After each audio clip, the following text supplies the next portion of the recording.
तुम्ही ने तो कहा था कि पूछ लेना। पूछा?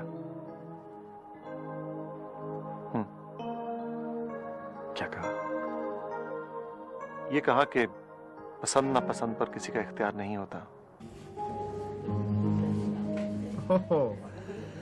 तो आप इसके पीछे खुद को दुनिया से छुपाया करती थी। क्या मतलब है इसका? बेटा आखिर तुम्हें क्या तकलीफ हो रही है? अगर वो तफरीहन कहीं रुक भी गए हैं तो आते होंगे। तकलीफ ये है आंटी, यहाँ जो परेशानी फैली हुई है उसका क्या इलाज है? मैं मान ही नहीं सकता कि उसको कहीं फोन ना मिला, बल्कि उसके पास तो अपना मोबाइल था। देखो मुझे बहुत टेंशन हो रही है, प्लीज हम ढूंढने चलते हैं। बहुत बहादुर हैं आप। मजाक तो रहा है। आइए अल्लाह मियां से दुआ मांगते हैं कि किसी सर्च पार्टी को भेज दें।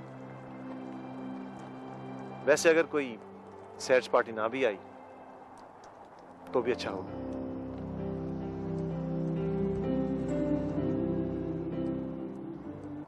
और मैं जो रोक रही हूं तुम्हें, क्या पता मुझे भी जरूरत हो तुम्हारी। आने वाले वाकयात का किसको पता होता है? तुम्हें पता है? जो वाकयात हो रहे हैं उनसे अंदाजा तो हो रहा है।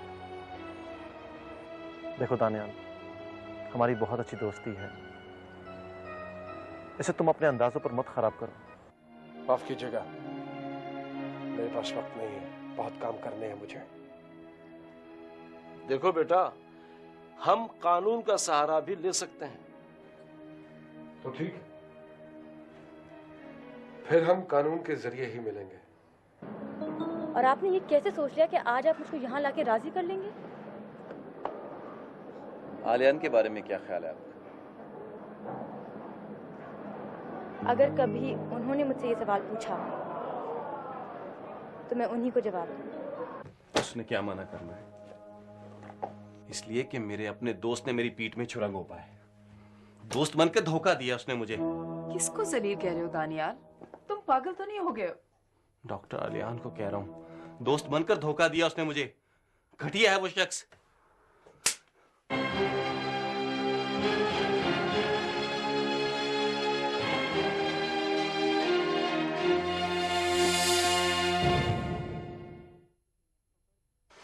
खबरदार जो तुमने आइंदा उससे कुछ कहा।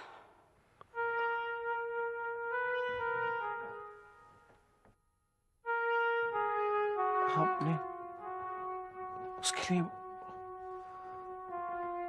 मुझ पे हाथ उठाया। जिंदगी में पहली बार आपने उसके लिए मारा है मुझे। देखो बेटा, वो दोस्त है तुम्हारा, वो जलील नहीं हो सकता, घटिया नहीं हो सकता। वो ऐसा नहीं है बेटा। आपने उसके लिए मारा है।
मैंने वो तमाम कागजात तैयार कर लिए हैं जो आपने मुझे दिए थे। आप चेक कर लीजिए प्लीज।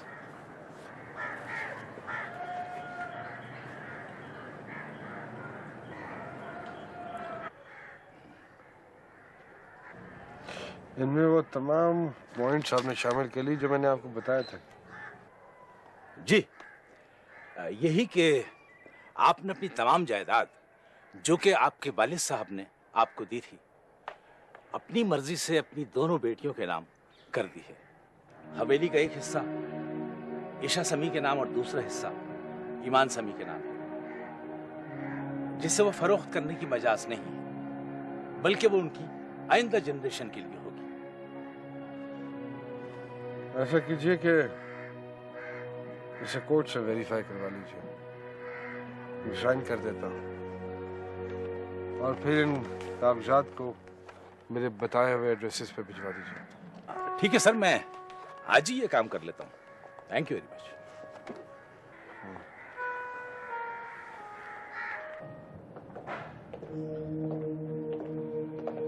डैडी, आपने मुझे बुलाया था? हाँ, मुझे तुमसे कुछ जरूरी बात करनी है। हाँ, यहाँ बैठ।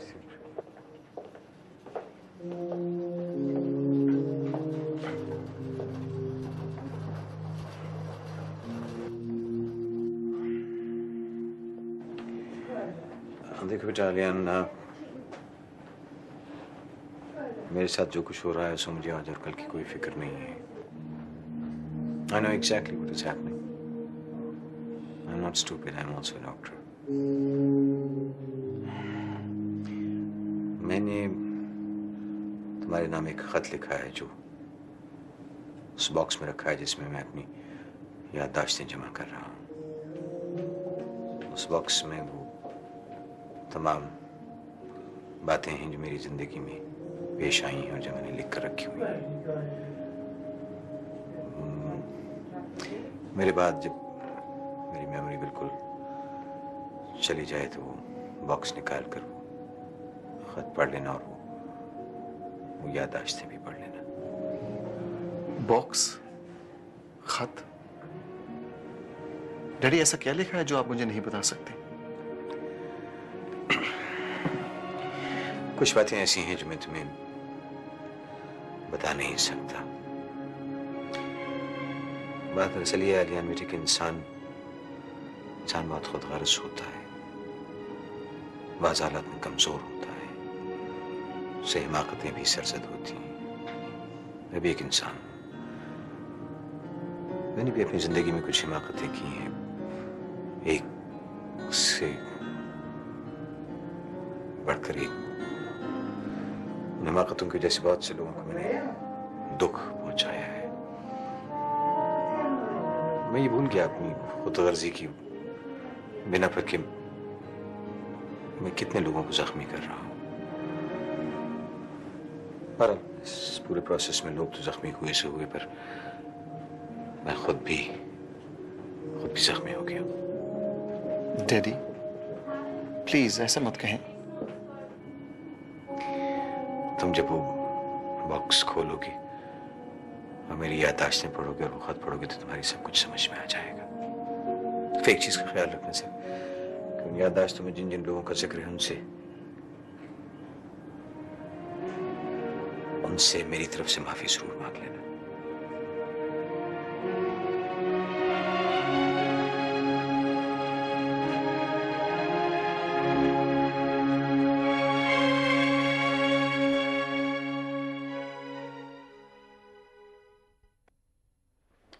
ईशा, अभी तो मत जाओ, अभी तो हम मिले हैं। क्यों, बाद में मिलने का इरादा नहीं है क्या? कैसे मिलेंगे? तुम मम्मी से मिलने नहीं आओगी? नहीं, उन्होंने मुझे बहुत तकलीफ दी है। मेरी जिंदगी कुछ नहीं रही उनकी वजह से, इसलिए कि उन्होंने मुझे रिजेक्ट किया था। मुझे छोड़कर तुम्हें साथ ले गई थी। तो बहुत छोटी थी उस वक्त ईमान, और वैसे भी तुम्हें क्या अंदाजा मम्मी की तकलीफों का। 20 साल में एक बार भी उन्होंने मुझे नहीं पूछा, ना कोई खत लिखा, ना कोई फोन किया। क्या माँ ऐसी होती है? मैं कैसे भूल सकती हूँ ईशा कि मैं रात रात भर जागी हूँ, दिन दिन भर रोई हूँ, क्या से क्या बन गई हूँ। लोग पागल कहने लगे। खैर तुम भूल जाओ उन बातों को। तुम्हें पता है पुराने जमाने में बादशाह लोग मुजरिमों को खुशी के मौके पर माफ कर दिया करते थे, तो तुम भी खुश हो ना, तो बस माफ कर दो। मैं खुश हूँ। वो जो गिटार बजाते हैं और गाना गाते हैं उनका नाम मिस्टर खुशी ही तो है, बस यही सुनना चाहती थी ना। वो तुम्हें पसंद है ना? वैसे वो हैं भी बहुत ही अच्छे। देखो अगर तुम नहीं आई ना तो मैं मम्मी को यहाँ लेके आ जाऊंगी। नहीं, मुझ में इतना हौसला ही नहीं कि मैं उनसे मिल सकूं। खैर अभी तो मैं जा रही हूँ, लेकिन लौट कर फिर आऊंगी। या तो तुमको मैं जबरदस्ती ले जाऊंगी या फिर सारिम भाई से कहूंगी कि तुमको लेकर आ जाएं। मुझे यकीन नहीं आता कि दुनिया में ऐसे लोग भी होते हैं जैसे आलिया फुप्पी और सारिम। अरे दुनिया में अगर ऐसे लोग ना होते ना तो दुनिया कब की खत्म हो चुकी होती।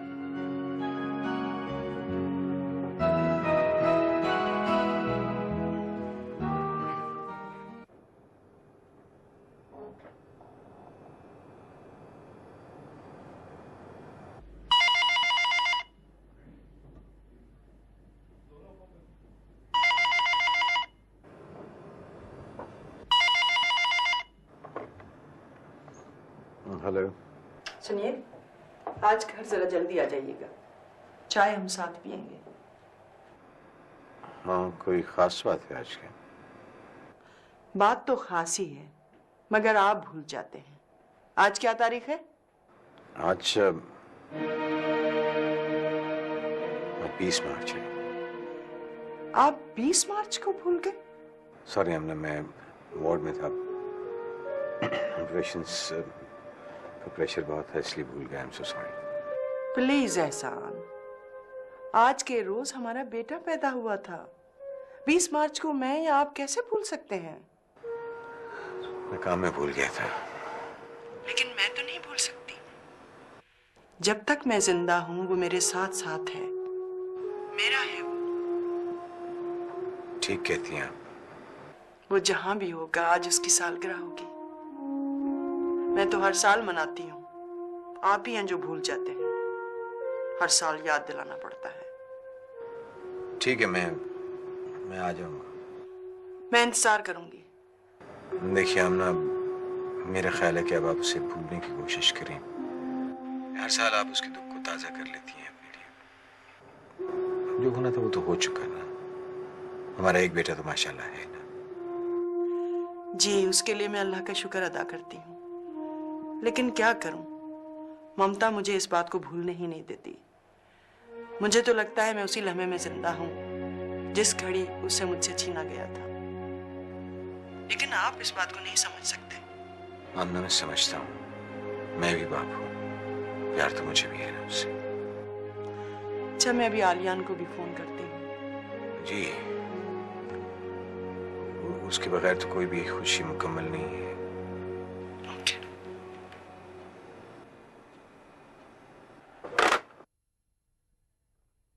मुझे जो लगता है मैं उसी लम्हे में जिंदा हूँ जिस घड़ी उससे मुझसे छीना गया था।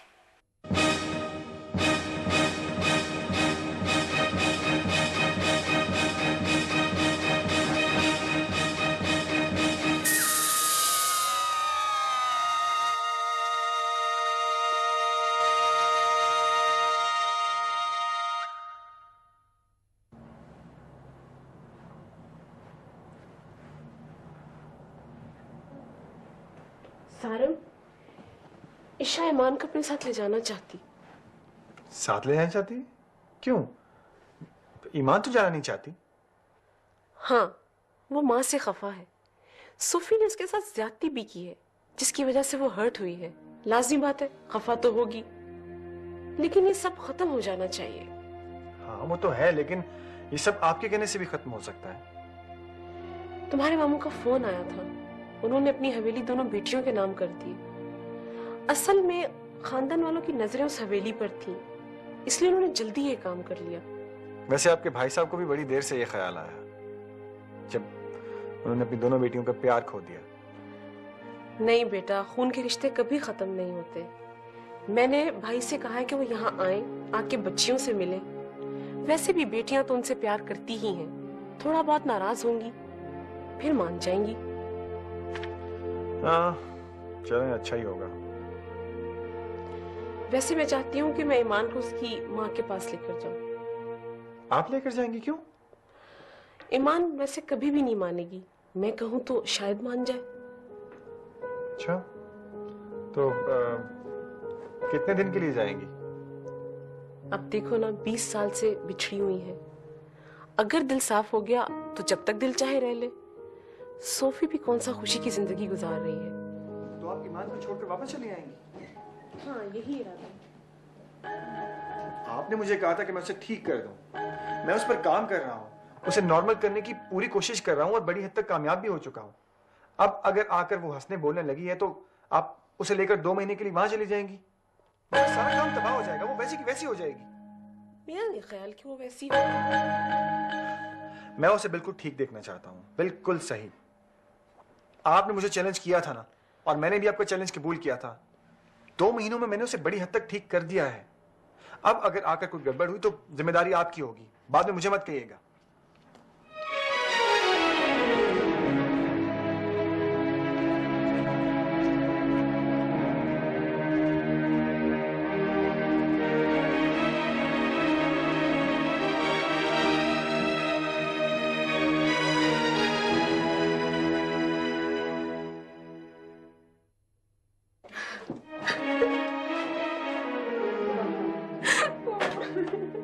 ईमान, क्या हुआ? रो क्यों रही हो? मुझे बताओ, कम ऑन, उठो। क्यों रो रही हो? क्या हुआ है? वो भी मुझे आप नॉर्मल समझते। वो मेरा इलाज कर रहे थे। उन्हें मेरी जात से दिलचस्पी नहीं है। मैं उनके लिए एक चैलेंज केस थी। वो मुझे ठीक करना चाहते थे और मैं समझ रही थी कि कौन? किसकी बात कर रही हो? बताओ मुझे।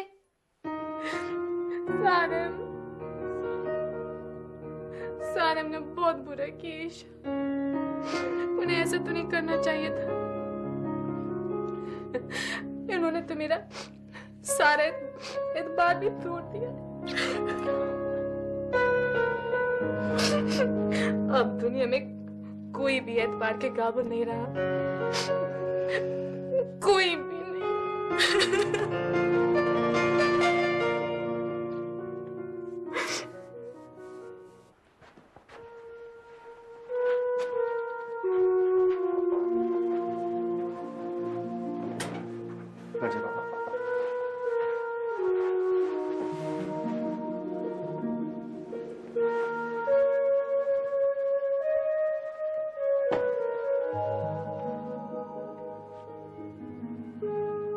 Daddy,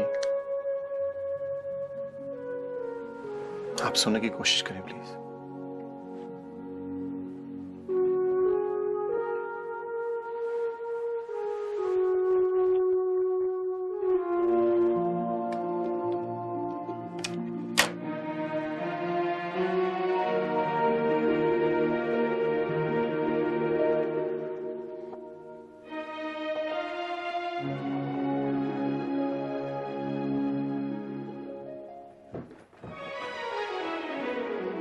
hello. शर्म आनी चाहिए आपको, बड़े आर्टिस्ट बनते। उस लड़की ने आपका क्या बिगाड़ा था? वो तो खुद टूटी हुई यहाँ आई थी और आपने उसे और डिस्टर्ब कर दिया। I'm sorry, मैं समझा नहीं तुम क्या कह रही हो। क्यों? आप उसको ठीक कर रहे थे ना? आप उसका इलाज कर रहे थे। वो समझ रही थी कि आप पागल है ना, वो आपकी हमदर्दी का कुछ और ही मतलब समझ रही थी। खुश रहने लगी थी वो, जिंदगी की उमंग पैदा हो गई थी उसमें। मोहब्बत इंसान को क्या से क्या बना देती है, ये मैंने ईमान को देख के महसूस किया था। लेकिन आज आपने उसको वहीं पहुंचा दिया जहां से वो आई थी। Would you please tell me what I have done? मैंने किया क्या है? क्यों? आपने ये सब कुछ नहीं कहा था कि ये सब आप उसके इलाज के लिए कर रहे थे, उसको ठीक करने के लिए कर रहे थे, उसको नॉर्मल बनाने के लिए कर रहे थे? हाँ, ऐसा कुछ कहा तो था मैंने मॉम से। वो सब उसने सुन लिया है। Oh my God! वो तो मैंने मॉम को इसलिए कहा था कि वो उसको लेकर 2-3 महीने के लिए जा रही थी यहाँ से। उसको रोकने के लिए बहाना बनाया था मैंने। झूठ बोल रहे हैं आप। मैं झूठ नहीं बोल रहा, सच कह रहा हूं। तुम्हें मेरी बात का यकीन नहीं आ रहा? मेरी तरफ देखो। I said, look at my face. आप सच कह रहे हैं? हाँ, मैं सच कह रहा हूं। जिस तरह का मैं इंसान हूं, तुम क्या समझती हो मेरे में इतनी पेशेंस है? देखो ईशा, तुम्हारी बहन बहुत अच्छी है। मैंने हमेशा ऐसी लड़की के ख्वाब देखे हैं। You don't know, लेकिन जब वो मेरे सामने आई तो मैं हैरान रह गया। मैंने उससे दोस्ती की खुद। वो मेरे लिए बनी है। मैं खुद मामू से बात करूंगा उसके लिए। तुम देखना तो सही। अच्छा, ये सब कुछ आप उसको जाके समझाइए। वो रो रो के बेहाल हो रही है। Silly girl, तुम फिक्र मत करो, मैं उसे समझा दूंगा, ठीक है?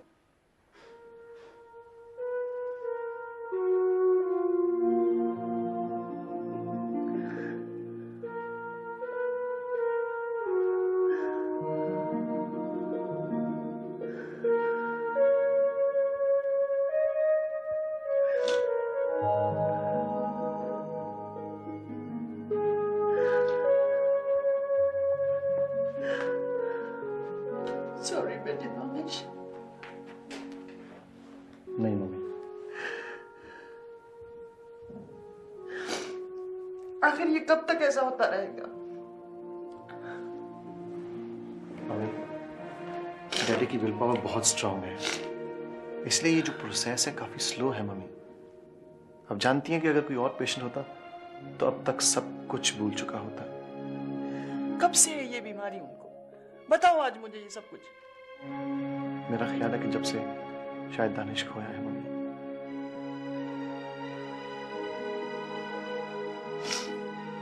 मम्मी, डॉक्टरों से एक और भी बहुत बड़ी ताकत है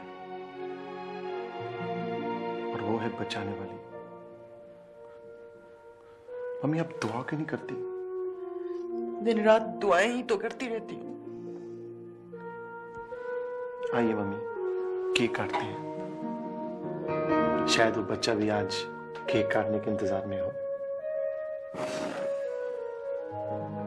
हैप्पी बर्थडे दानिश।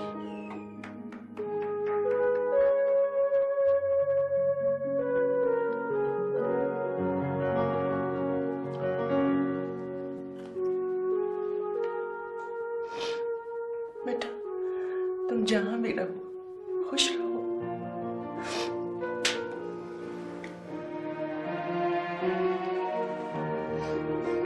बाकी की सालगिरह डैडी के सामने होगी मम्मी।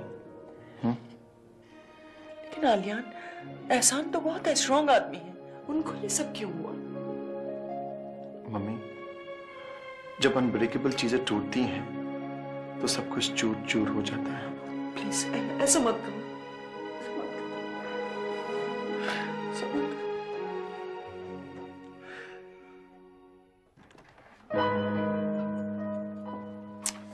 देखिए, अब तक रो रही है। मुझे पता नहीं था कि मेरी बात का इतना असर लेगी, वरना मैं इतनी बेवकूफी की बातें कभी ना करता। ईमान, आई एम सॉरी, तुम मेरी बातों का बिल्कुल गलत मतलब समझी हो। I didn't mean to. Isha, उठाओ, ये बहुत नाराज लगती है। ईमान, कम ऑन वेक अप। ईमान, देखो बात ऐसी नहीं है जो तुम समझ रही हो। सुनो, हम ये बताने आए हैं तुम्हें। ईमान, ईमान, ईमान।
बेटा, मेरा ख्याल है तुम्हारे मम्मी और पापा को खबर कर देनी चाहिए।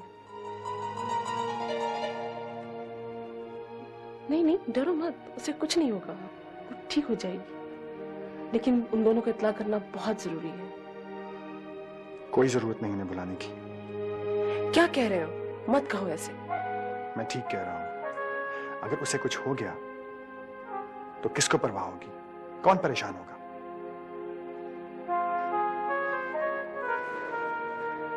लेकिन आई थिंक इट्स परफेक्ट। सही है।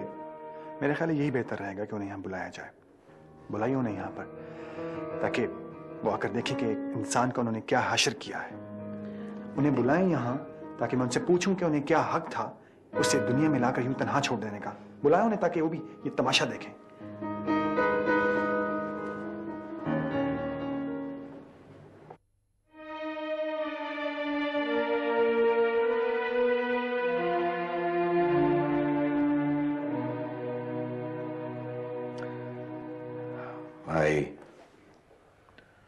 I'm sorry, मैं उस दिन में बर्थडे में नहीं आ सका था। मुझे याद था लेकिन फिर भूल गया। आपको तो पता ही है मुझे क्या हो रहा है। नहीं, मैं कुछ नहीं जानती और न मैं जानना चाहती हूँ। आप प्लीज मेरे सामने ऐसी बातें ना किया करें, मुझे याद ना दिलाया करें। मुझे बस घबराहट होती है। My God, ये आप इतनी टिपिकल बीवी कब से बन गई? हमेशा से हूँ।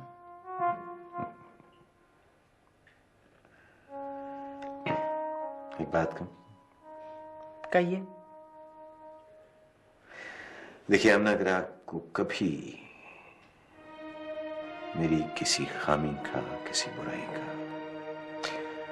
किसी कमजोरी का पता चले तो प्लीज ये समझने की कोशिश कीजिएगा कि इंसान कभी परफेक्ट नहीं होता। हम उससे अपनी मोहब्बत से परफेक्ट बना देते हैं, वरना वो तो बेचारा बहुत मामूली सा आदमी होता है। ऐसी बातें क्यों कर रहे हैं? भाई, इस आदमी को ये पता ना हो कि चंद दिन में, चंद महीनों के बाद उसे कुछ याद रहेगा भी या नहीं रहेगा। उसे ये पता हो कि वो सब कुछ भूल जाएगा। वो चाहता है कि उसे याद रखने वाले लोग अच्छी तरह याद रखें, बुरी तरह याद न रखें, चाहे वो बुराई क्यों ना हो। आपको कौन बुरा कह सकता है? मुझे तो कभी भी आप में कोई खराबी नजर नहीं आई। Thank you. इसलिए कि आप खुद बहुत अच्छी हैं।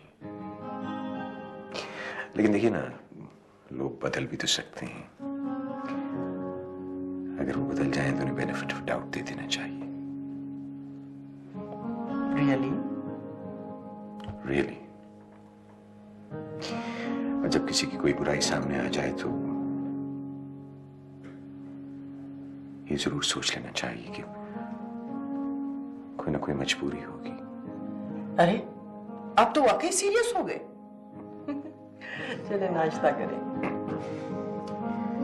Thank you.